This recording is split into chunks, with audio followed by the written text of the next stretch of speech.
Goeiedag sê, ja, elkeen. Is net 'n goeie wenk vir julle wat die winter wil gesond, haps is en vol energie wil wees. Hier is jou cinnamon, jou turmeric en jou ginger en jou honey en jou pisanke. Jy maak dit op 'n nagte maak jy aan en dan drink jy dit met 'n bietjie lauw water.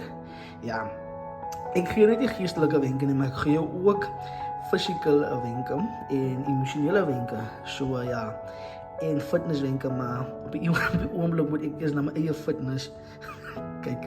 So ja, maar vir die wat wonder, ek begin definitief die week met my jam, nie jam, jam, met die jam.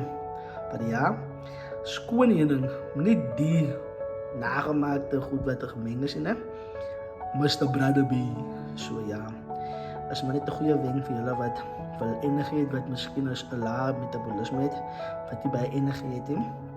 Is 'n goeie wenke wat ek gekry het by my suster wat spesialiseer in medikasie en wat baie kennis het as dit kom by gesondheid.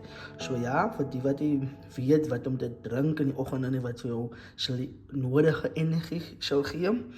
En ja, en as wat ek sien, hier is nog wiksoek. So ja, sit jy maar die wiksoek by man. Smeel so die nisiekie uit en dan gaan jy. En dan koop jy miskien vir so 'n teetjie.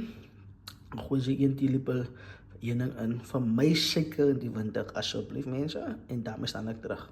Amen.